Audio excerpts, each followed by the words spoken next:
Une chaîne musicale entièrement dédiée à la musique classique et à ses artistes, c'est sur Radio-Canada Audio que ça se passe. Branchez-vous sur Ici Musique Classique.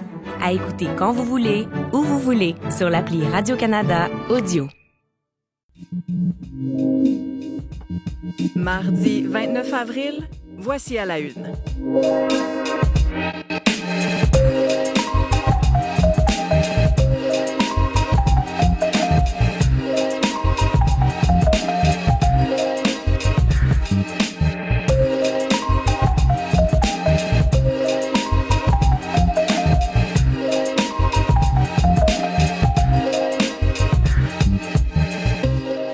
Bon début de journée, Marie-Michel Bordua avec vous. J'espère que vous allez bien ce matin.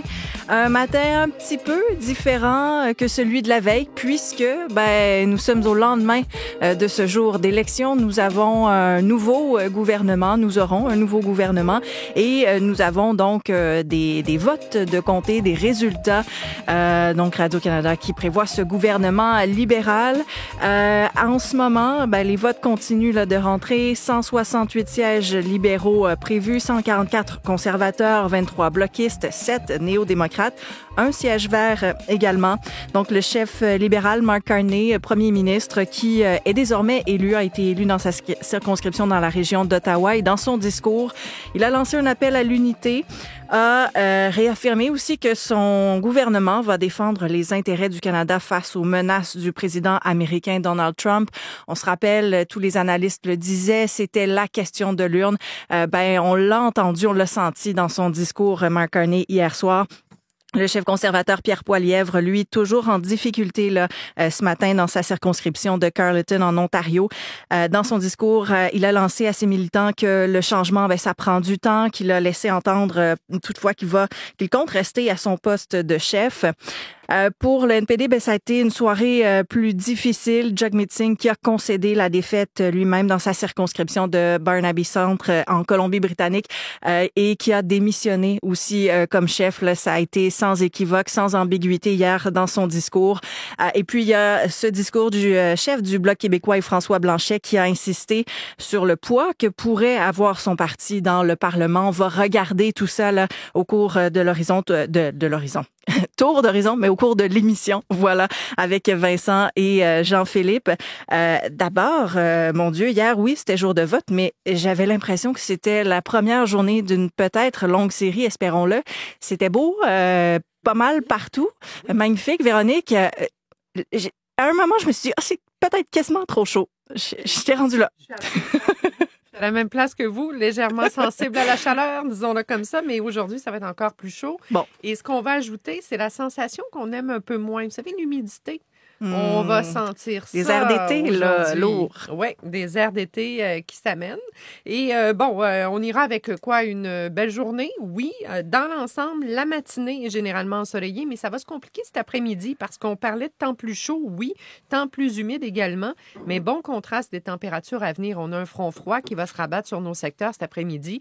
Alors, le contraste des masses d'air, ce que ça va faire, c'est augmenter les vents et générer des orages potentiellement violents. Donc, temps violent possible, frontière près de l'Ontario, secteur du Témiscamingue, Pontiac, Outaouais principalement. Les coups de tonnerre pourraient se faire entendre jusqu'en Gaspésie la nuit prochaine, mais disons que c'est sur le sud du Québec le potentiel orageux plus fort. C'est vraiment en fin de journée, début de soirée. C'est là où les vents vont prendre de la force aussi. Et pour vous donner un exemple, on parle de température de 22-24 degrés aujourd'hui, minimum entre 1 et moins 4 la nuit prochaine. Alors, le contraste sera là, la fraîcheur assez surprenante, de retour mercredi avec un dégagement. Donc, il fera beau. Ce sera encore venteux le matin, mais on pense plus à du 10-12 degrés pour la journée de demain. Donc, on n'y est pas encore, le côté chaleur installé. Il va y avoir des fluctuations encore dans les prochains jours. Mais quand on parlait de ce refroidissement, les gens de l'Abitibi, la pluie, les risques d'orage, ça pourrait changer en précipitation verglaçante ce soir, tellement le changement va se faire rapidement. 18 aujourd'hui, moins 8 la nuit prochaine en Abitibi. Il y aura des flocons de neige au cours de la nuit. Le Saguenay, le Lac-Saint-Jean, le Bas-Saint-Laurent, une tendance à l'ennuagement avec des averses et des orages principalement en fin de journée. 14 à 19 degrés. Il fera autour de 14 également vers la Gaspésie. Ciel variable, pas de précipitation avant la soirée ou la nuit prochaine. Même chose sur la Côte-Nord avec un maximum de 7. En territoire ontarien, on on a l'exemple là, ce matin, Thunder Bay, une pluie qui change en neige grésil avec le refroidissement des températures. Le maximum sera autour de 7 cet après-midi lors du dégagement. Averti orage également vers Sudbury. On parlera de grésil au cours de la soirée. Toronto, Windsor, Ottawa. C'est surtout cet après-midi, fin de journée, averse, risque d'orage fort, contraste de température assez marquant. On a 29 possibles degrés à Windsor aujourd'hui. Il fera 4 la nuit prochaine. Donc, chaleur, humidité, sud de l'Ontario, transition vers du temps plus frais au cours de la nuit. Dans l'ouest, c'est un petit peu plus calme. Ça devrait se dégager cet après-midi à Vancouver, autour de 16 degrés. 16-17 également vers Edmonton et Calgary. Calgary, ça s'ennuagera avec des averses et des orages cet après-midi. Ça reste plutôt beau vers Edmonton. Ennuagement également sur le sud de la Saskatchewan. Averses et orages à venir cet après-midi. Le maximum, c'est 17 et il fera 12 à Winnipeg sous le soleil. Il y a vraiment du temps plus chaud qui viendra dans l'ouest vers la fin de la semaine. On pourrait frôler les 30 degrés le week-end prochain dans l'ouest canadien. Si vous venez d'ouvrir cette radio, sur le sud du Québec, on sera plus près de nos normales de saison qui tournent autour de 15 quand même pour cette période-ci de l'année. Alors, avant-goût de l'été aujourd'hui avec une petite sensation d'humidité et des orages possibles. Bon, ben on va essayer quand même d'en profiter à quelque part, Faisons malgré cela. cette humidité qui prend des fois dans les genoux pour certains. Merci Véronique. Et puis, il n'y a pas qu'en politique où il y a eu des gains hier soir. Quarantaine de secondes à parler, tir à but! Stacy! Ah ben, cette fois-ci, elle a tiré! Olivier, la victoire de Montréal s'est assurée l'avantage de la glace en battant Boston hier à la Place Belle. Oui, effectivement, parce que la victoire de Montréal n'avait besoin que d'un point pour s'assurer une place parmi les 2 meilleures équipes au classement de la LPHF, ce qui lui donne donc cet avantage de la patinoire lorsque vient le temps de disputer les séries éliminatoires. Elles affrontaient le Fleet de Boston hier. Les Montréalaises étaient en pleine possession de leurs moyens. Elles menaient le match avec moins de 3 minutes à faire. Elles avaient les devants 2-0 et comme ça, en 3 minutes, 2 buts rapides du Fleet de Boston. Un en infériorité numérique et Anna Bilka qui a marqué avec un peu plus de 2 minutes à faire. Et voilà, c'était 2-2 à ce moment. On sentait peut-être la fragilité de cette équipe là, par les temps qui courent. C'est difficile d'acheter des victoires. Dans la LPHF aussi, on parle beaucoup de la parité dans la Ligue, mais on a peut-être observé ça en fin de match. Mais heureusement, Laura Stacey, vous l'avez entendu, a marqué en prolongation pour offrir cette victoire de 3-2. Une victoire soulageante pour l'équipe de Montréal qui peut effectivement le bâtir sur une victoire avec un seul match à faire. Il n'en reste qu'un à cette saison. Elles sont au premier rang. Et pour Catherine Dubois, qui a marqué dans le match d'hier, qui a ajouté une passe aussi, qui a été parmi les 3 étoiles du match, ce sera une expérience importante en vue des séries éliminatoires qui approchent. On l'écoute. D'avoir des moments difficiles comme ça va justement nous apporter en sorte que dans les moments des séries, puis tout ça, on va être capable de se souvenir qu'on était déjà dans ces situations-là, puis on a gagné pareil. Fait que je pense que c'est bon pour notre équipe, puis ça nous donne juste plus confiance. Victoire qui fait du bien, on l'entend. Dans la LNH, Olivier, les champions en titre de la Coupe Stanley ont trouvé les ressources là, qu'il fallait pour décrocher une 3e victoire. Oui, ils ont imité un peu le Fleet de Boston, eux aussi, en 3e période. Ils ont réussi à marquer 3 fois alors qu'ils tiraient de l'arrière 2-1 pour filer avec la victoire, une victoire de 4-2. Et comme ça, les Panthers de la Floride mettent la main sur une 3e victoire. Ils ont les devants 3-1 face au Lightning et donc sont en bonne position déjà dès ce premier tour. Il y avait seulement 2 matchs hier, donc l'autre opposait les Stars de Dallas à l'Avalanche du Colorado. La série était égale 2-2 et ce sont les Stars de Dallas qui ont explosé avec 6 buts hier dans une victoire de 6-2 pour prendre les devants 3-2 dans cette série de premier tour. Donc assez excitant de ce côté. Puis ce soir, là, ce sera un peu plus chargé, un programme assez lourd ce soir avec 4 matchs, 2 équipes canadiennes qui seront en fait 3 équipes. Une qui implique 2 équipes canadiennes, c'est cette série entre les Maple Leafs de Toronto et les Sénateurs d'Ottawa. Je vous rappelle que les Maple Leafs ont les devants 3-1 dans cette série et pourraient donc éliminer les Sénateurs ce soir. Et il y a aussi les Oilers d'Edmonton, eux, face aux Kings de Los Angeles. On revient à Los Angeles alors que les 2 équipes ont remporté 2 matchs depuis le début de ce premier tour. Et donc, un programme chargé ce soir dans la Ligue nationale de hockey. C'est pas fini. Merci, Olivier. Un plaisir.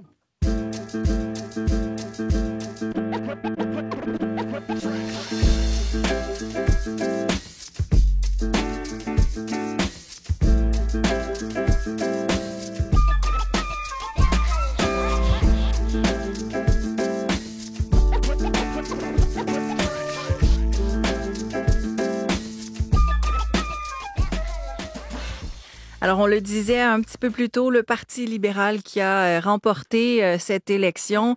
Mark Carney demeure donc premier ministre, à la différence que maintenant, il est élu. Toutefois, là, pour le moment, impossible de dire encore là, si le prochain gouvernement libéral en sera un majoritaire ou minoritaire. Pour atteindre cette majorité, hein, rappelez-vous, c'est le chiffre magique de 172. Actuellement, donc, députés, là, pour ce que Radio-Canada prévoit, députés élus ou en tête, 168. Côté conservateur, on est à 144, 23 pour le Bloc québécois, 7 le NPD et 1 le Parti vert. On va regarder tout ça, disons, parti par parti. Allons-y d'abord avec les libéraux, le Parti libéral vainqueur de cette élection, Vincent, gagnant de la soirée, Parti libéral, oui, mais aussi les conservateurs qui, donc, malgré des gains importants dans les intentions de vote, demeurent l'opposition officielle. Oui. Pour les libéraux de Mark Carney, on peut qualifier cette victoire d'historique car c'est un 4e mandat consécutif pour un seul parti, le Parti libéral. Il faut remonter vraiment loin en arrière dans l'histoire du pays pour voir un tel résultat. Et c'est aussi une remontée qui paraissait insurmontable au mois de janvier.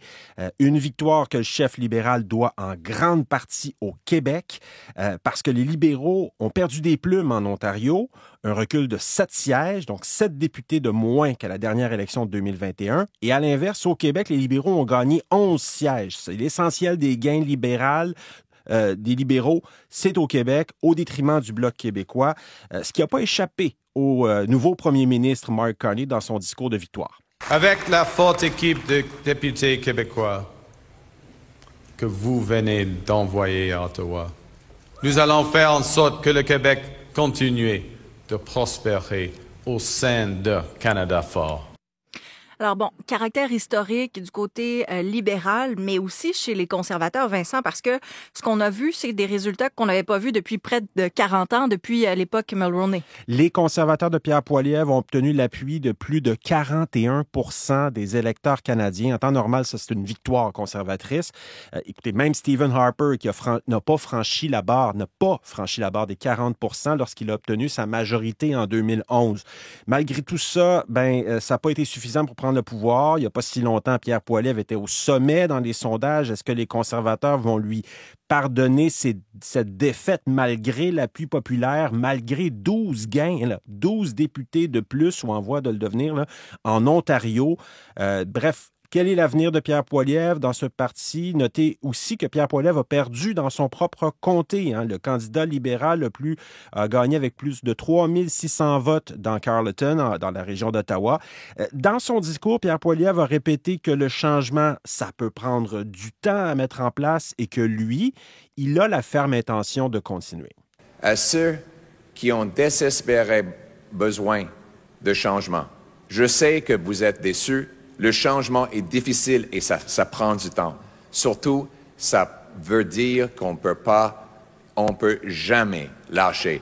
Parce que notre pays et son peuple méritent qu'on se batte pour eux.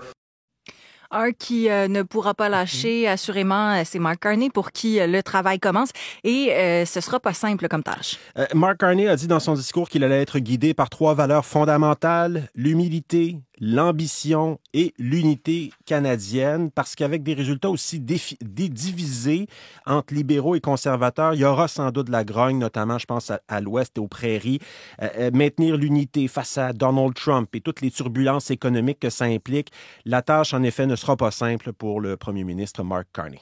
Les défis devant nous sont intimidants, et c'est normal. Les grands changements, comme ceux que nous vivons, sont toujours inquiétants. Nous avons beaucoup de chemin à faire, mais j'ai confiance. J'ai confiance en vous. J'ai confiance au Canada. Quand il a quitté la scène, Mark Carney a été croisé par notre collègue Louis Blouin qui a demandé quel allait être votre premier geste comme premier ministre. Et Mark Carney, tout sourire, parce qu'il avait l'esprit à la fête, a dit « Je vais danser d'abord avec mon équipe ». Et il a dansé. Vous allez sans doute voir ces images-là circuler là, avec un coton ouaté à capuchon aux couleurs du groupe Down with Webster, groupe torontois. Non seulement le premier ministre dansait, mais il connaissait les paroles. Je vous laisse sur cette musique. Le son n'est pas très bon, mais c'est la musique sur laquelle le nouveau premier ministre dansait cette nuit.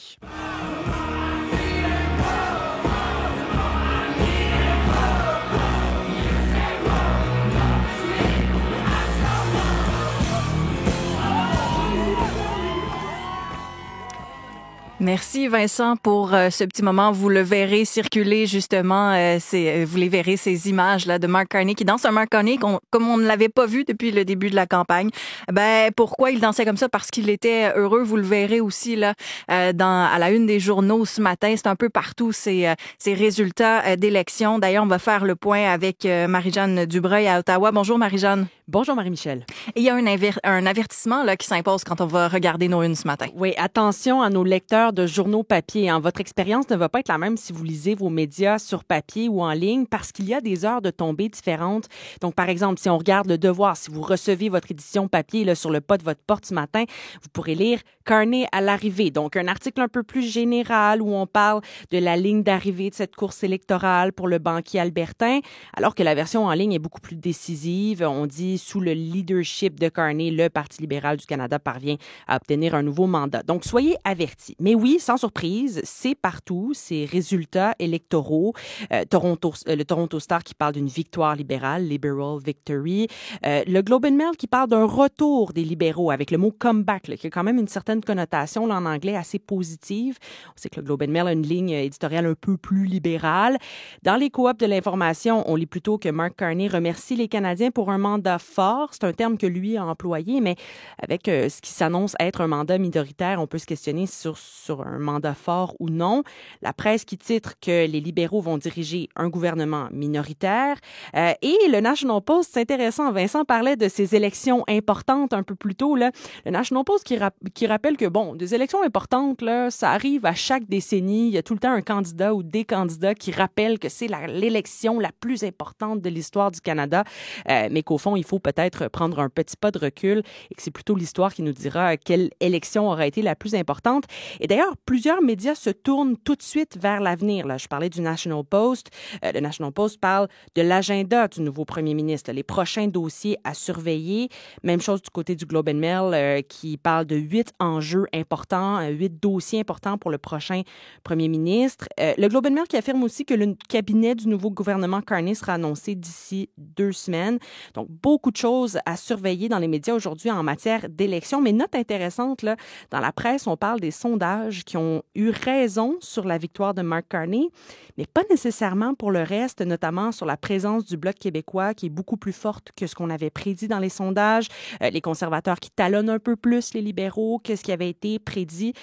Donc, note un peu champ gauche, mais intéressante sur l'importance des sondages dans cette élection.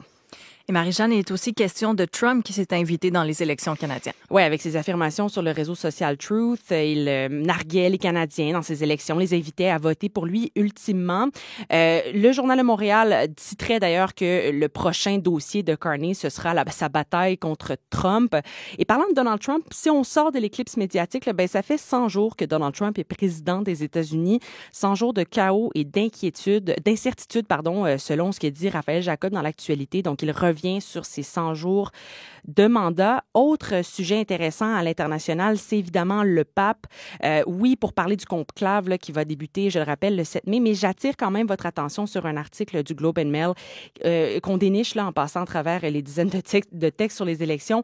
On parle de l'impact que le pape a eu sur Gaza, notamment une petite église qui se trouve, la seule église catholique, et le prêtre de cette église-là qui espère que le prochain pape aura autant d'attention pour ce qui se passe du côté de la bande de Gaza. Merci Marie-Jeanne. Bonne journée.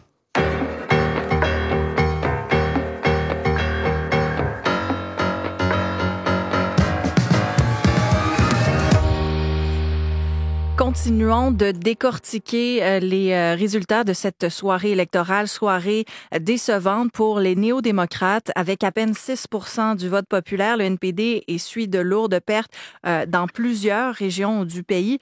En fait, le parti n'a fait élire que 7 députés. Le chef, Jagmeet Singh, a été défait lui-même dans sa circonscription. Et Jean-Philippe, il a d'ailleurs annoncé sa démission. Oui, il démissionne comme chef, mais il va rester en poste, Marie-Michel, à la tête du NPD. le temps que le parti lui trouve un successeur. Le NPD qui n'a obtenu que 6 % du vote populaire. Et ça, Marie-Michel, c'est 3 fois moins qu'à la dernière élection générale. Au moment où l'on se parle, le parti n'a réussi qu'à faire élire 5 députés. Il y a 2 autres candidats qui sont en avance. Et ça fait en sorte que le NPD perd son statut de parti officiel aux communes. Le vote néo-démocrate, on se trompe pas si on dit ça, qui s'est carrément effondré hier. Il y a des châteaux forts qui sont tombés dans le nord du Manitoba, dans la grande région de Vancouver également. En Ontario aussi, le parti là qui est rayé de la carte.